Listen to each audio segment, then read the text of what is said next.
Lebanon is calling on the international community to intervene after the Israeli strike yesterday on Beirut. Israel did not shy away from taking responsibility for the sharp escalation that comes amid a year-long U.S.-brokered ceasefire. More on this from ILTV's Steve Leibowitz. Lebanese President Aoun is demanding strong international action to halt what he calls ongoing Israeli attacks following the targeted killing of Hezbollah's chief of staff in a suburb of the Lebanese capital. Hezbollah says 4 operatives were killed in the Israeli strike on Beirut, along with its military chief, Haytham Ali Tabatabai.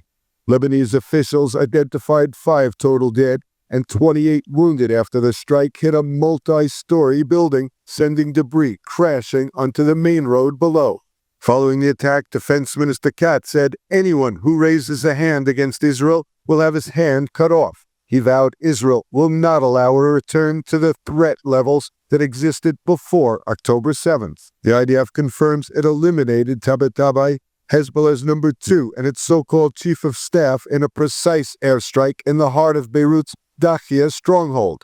Prime Minister Netanyahu gave the order. צה"ל חיסל את עלי טבטבאי, רמטכ"ל ארגון הטרור חיזבאללה. טבטאי הוא רב מרצחים. ידיו מגואלות בדם של ישראלים ואמריקנים רבים. ולא בכדי, ארצות הברית הציעה פרס כספי של $5 מיליון על הראש שלו. This marks the first strike on the Lebanese capital since July and follows recommendations from the defense minister and the IDF chief of staff. The killing of Tabatabai dealt a major blow to the Hezbollah leadership. Tabatabai has been a specially designated global terrorist since 2016 and had a $5 million reward on his head for commanding Hezbollah forces in Syria and Yemen and for leading the group's planned cross-border assaults on northern Israel. The Prime Minister's office said Tabatabai was responsible for Hezbollah's military buildup and armament efforts. The White House says the U.S. knew Israel was preparing to escalate strikes in Lebanon, but was not informed of the target, timing, or location of the operation. המדיניות שאני מוביל ברורה לחלוטין. תחת הנהגתי, מדינת ישראל לא תאפשר לחיזבאללה לבנות את כוחו מחדש, ולא נאפשר לו לחזור להוות איום על מדינת ישראל. אני מצפה מממשלת לבנון לממש את ההתחייבות שלה, לפרק את חיזבאללה מנשקו, כי רק כך יתאפשר לכל אזרח בלבנון עתיד טוב יותר, ורק כך תוכל להתקיים שכנות טובה, בטוחה, בין ישראל ללבנון.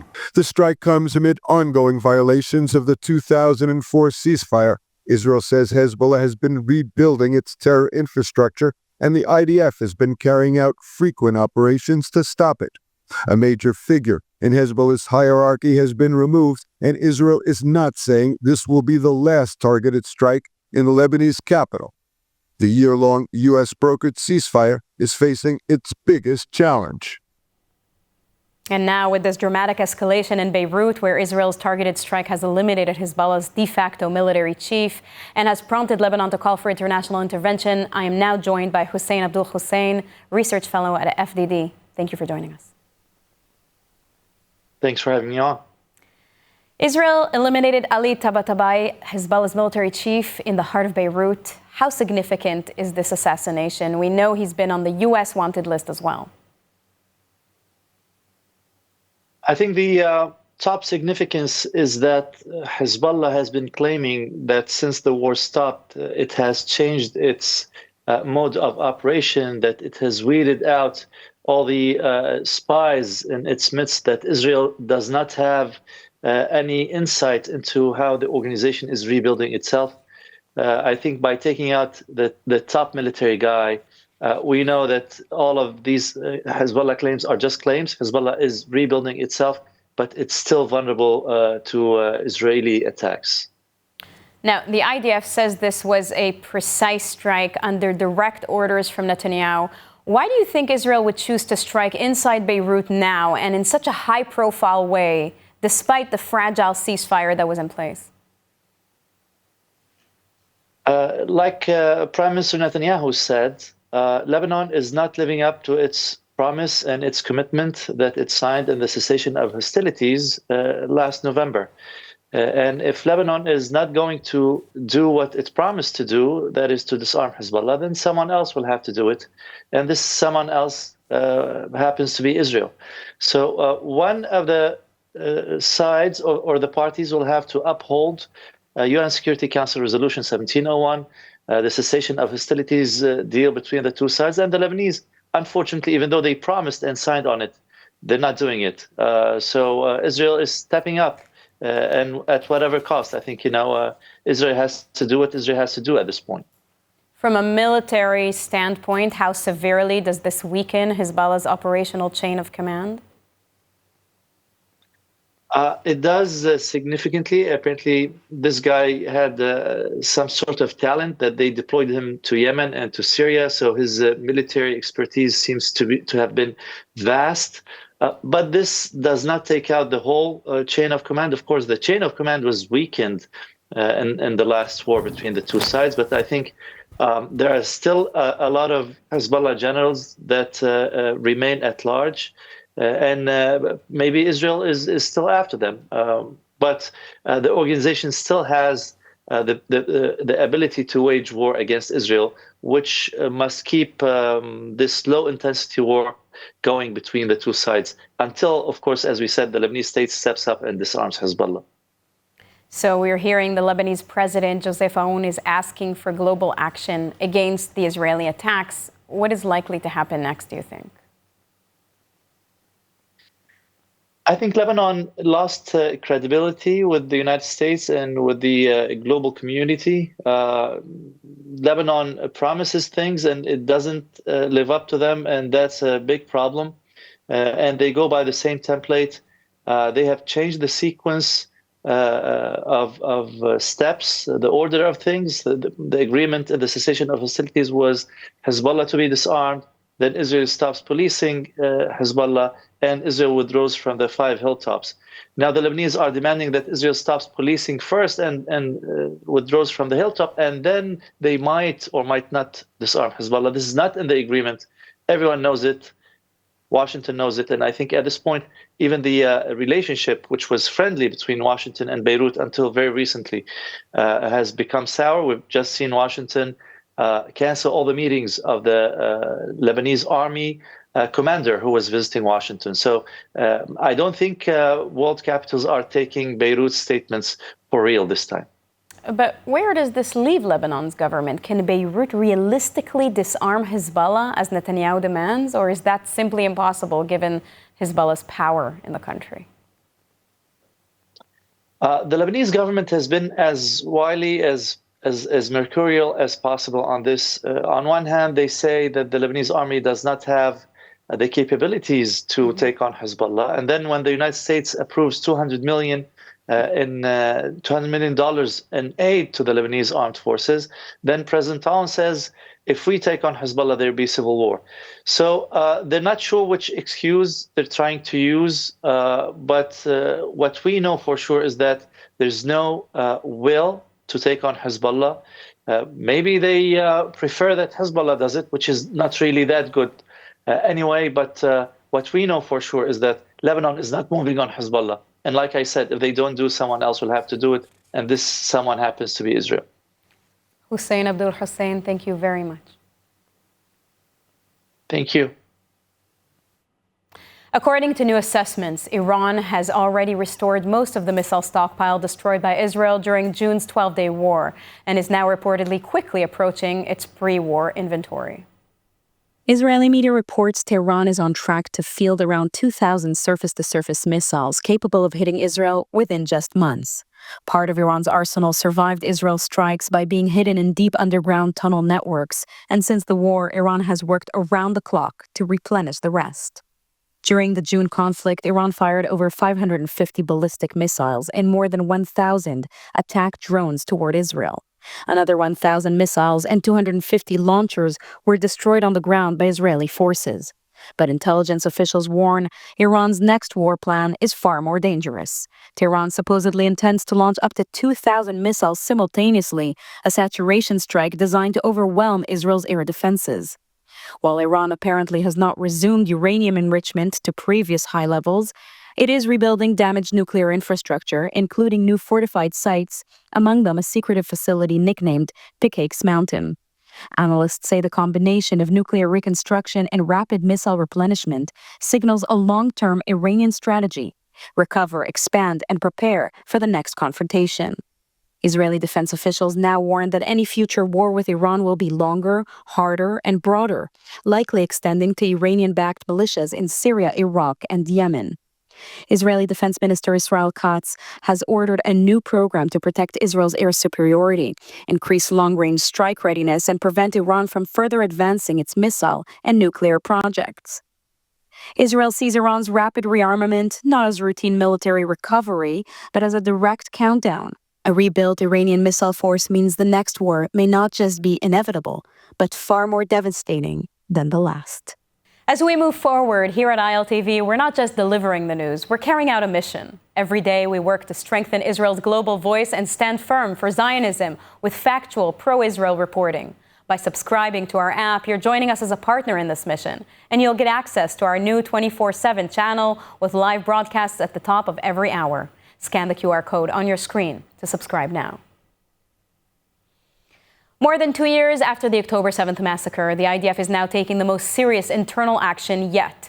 IDF Chief of Staff Lieutenant General Eyal Zamir has ordered a sweeping series of dismissals for senior commanders tied to the failures that allowed Hamas's attack and massacre to unfold. The dismissals and decisions follow the findings of the Turjuman Committee, a panel tasked with reviewing the IDF's internal investigations into both operational and intelligence breakdowns before, during, and immediately after the October 7th assault. Among the most consequential moves, Major General Oded Basyuk, who headed the IDF Operations Directorate on October 7th, has been removed from reserve duty entirely. Major General Shlomi Binder, who led the Operations Division at the time and today serves as Chief of Military Intelligence, received a formal reprimand but will retire only at the end of his current term. Former Military Intelligence Chief Major General Aharon Khaliva, one of the first to publicly accept responsibility, was dismissed from reserve service in a phone call. He reportedly told Zamir he still expects a full state commission of inquiry. And former Southern Command Chief Major General Yaron Finkelman, who resigned after the attacks but remained in service, will now completely end his military career and be removed from the reserves. More officers are also facing consequences. The former intelligence officer of the Gaza division will be dismissed. The former head of the IDF's Operations Brigade will conclude his service. And the commander of Unit 8200 at the time, Yossi Sarel, who failed to appear when summoned, has been dismissed from reserve duty. Even at the highest operational levels, reprimands were issued. Air Force Commander Major General Tomer Bar and Navy Commander David Sal Salama both received formal censure for preparedness failures, including the Air Force's inability to stop drones and powered gliders that disabled Israel's surveillance systems on October 7th. The Turjuman Committee's report highlighted widespread structural failures, from ignored intelligence warnings to gaps in the handling of Hamas's Jericho Wall attack plan. It found parts of the IDF's main investigation insufficient and stated that several critical issues were never examined at all. כלל האנשים ששמם יקשר מעתה והלאה לאותם מסקנות אישיות הם טובי מפקדנו. כולם תרמו את מרבית חייהם לצה"ל ולמדינת ישראל. לרובם המוחלט יש נגיעה ישירה בהצלחות המבצעיות שצה"ל הגיע אליהם בשנתיים האחרונות. יש לנו אחריות כלפיהם גם כחברה. ההתייחסות שלנו אליהם תשפיע גם על דור המפקדים הבא וגם על אלה הנושאים בו היום.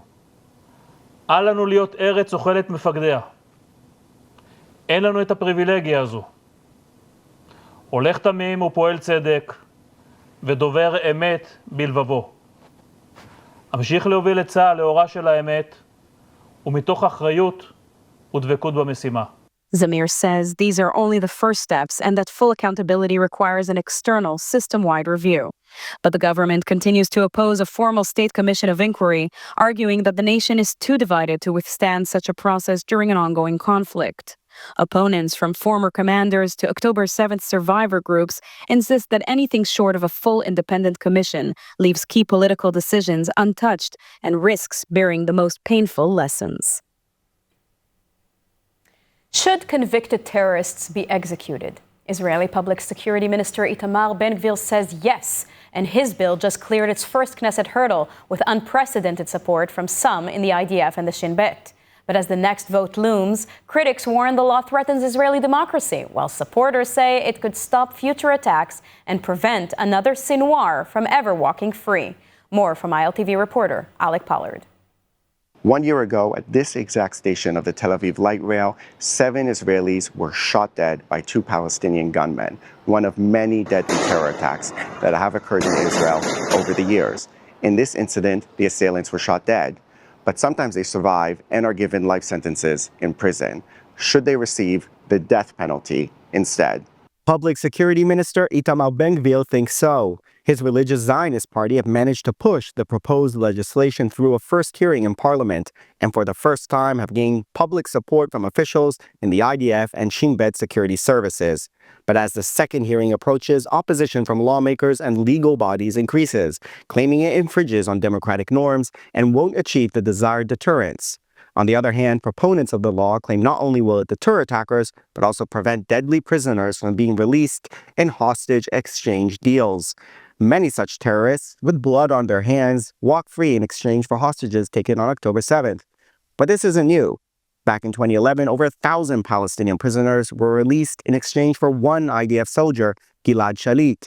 Among them, future Hamas leader and October 7th mastermind, Yahya Sinwar.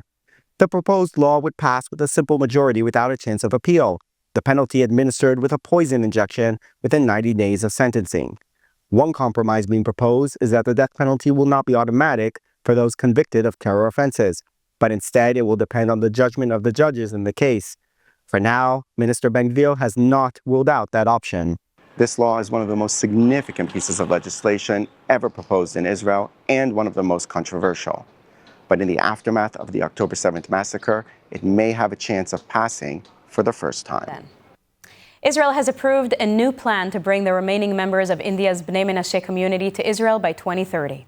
The group identifies as descendants of the biblical tribe of Manasseh, and they are among India's last Jewish communities. Our correspondent, India Naftali, has the details. Israel's government has now approved a 5-year plan to bring the majority of the remaining Bnei Menashe community from India to Israel. The decision, submitted by Prime Minister Benjamin Netanyahu and Aliyah and Integration Minister Ophir Sofer, will enable about 5,800 community members to make Aliyah by the year 2030. Around 1,200 are expected to arrive by the end of 2026. There are currently an estimated 5,000 Bnei Menashe already living in Israel, most having arrived over the past 2 decades under previous government initiatives.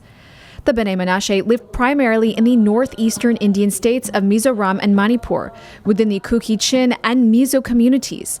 They are descendants of the biblical tribe of Manasseh, one of the 10 lost tribes of Israel, and are considered among India's last remaining Jewish communities. Under the plan, all new arrivals will undergo Orthodox conversion through the chief rabbinate. They will mainly settle in the north of the country, part of a broader effort to rebuild and strengthen the communities of the Galilee region following the war. Prime Minister Netanyahu called the move an important and Zionist decision, saying it will provide a boost to the north and help reunite families long divided between India and Israel. Aliyah Minister Sofer praised the decision as part of a wider wave of immigration in recent years, saying this Aliyah strengthens Israel's resilience, solidarity, and national renewal. Finance Minister Bezalel Smotrich said the move marks a renewed connection of brothers who have carried the yearning for Zion for generations. A government delegation is set to travel to India within days to begin processing applications. The operation will be coordinated by the Chief Rabbinate, the Conversion Authority, the Population and Immigration Authority, the Foreign Ministry, and the Jewish Agency. The first phase of the plan is budgeted at 90 million shekels through 2026. The funds will cover immigration costs, conversion, housing and absorption centers, Hebrew language programs, and employment support, helping the new arrivals integrate smoothly into their communities in the north. And so, as Israel approves this landmark plan to bring the entire Bnei Menashe community home by 2030, we are now joined by India Naftali to discuss this issue here in studio. Thanks for joining us, India. Thank you so much, Sivan. So let's, to begin, understand, for viewers less familiar with this whole, with this community, who are the Bnei Menashe? What is their story? So the Bnei Menashe are a Jewish community located in northeast India. They come from the tribe of Manasseh. They were in the land of Israel 2,700 years ago. They were exiled by the Assyrians, and they've been out of the land of Israel ever since. So for generations, they've been keeping Jewish customs and laws, keeping Shabbat, Jewish purity rituals, and that is really their claim to Judaism. They're one of the 10 lost tribes, and they're about a population of 10,000. They're part of India's very small Jewish population. And now, what does this decision actually mean? How significant is it that Israel has now committed to bringing the entire Bnei Menashe community, roughly 6,000 people, by the end of the decade? So this is historic, Sivan. I mean, this is the first time that the government has ever approved such a large mass aliyah. If we talk about the aliyah of the Ethiopian Jews, they were brought in several operations and waves. And this framework that's happening with the Bnei Menashe to bring the remaining roughly 6,000 that are in India, it's happening in one go, in one framework. So this is the first time. There's going to be families that have been separated for 20 years who haven't been able to make aliyah, that have been in India, and who are now going to be reunited with the roughly 5,000 Bnei Menashe community members here in Israel. Now, for you to understand, I mentioned in my piece that they're going to have to go through a conversion process, a Orthodox Jewish conversion process. So you might ask yourself, if they're Jewish, why would they have to go through that process? Right. Well, the answer is this. So because they've been exiled so long in the diaspora for over 2,000 years, the Judaism they practice isn't exactly the same as rabbinical Judaism, which was created after the destruction of the first temple, and they left right around that time of the destruction of the first temple. So the Judaism they practice is from that time era, and as we know, that rabbinical Judaism was created afterwards. So now that we're going to see them. That their Judaism aligns with rabbinical Judaism that is considered halakha here in Israel. Halakha, Jewish law here in Israel. So to make sure that everyone is aligned. In the same practice of Judaism. None of us are really 100% aligned, That's but right. More or less. All right, so the state delegation is flying to India within days, and the government allocated 90 million shekels for this first phase, covering conversion and housing and Hebrew education and integration. What challenges do you think that the state will face in absorbing such a large wave of immigrants?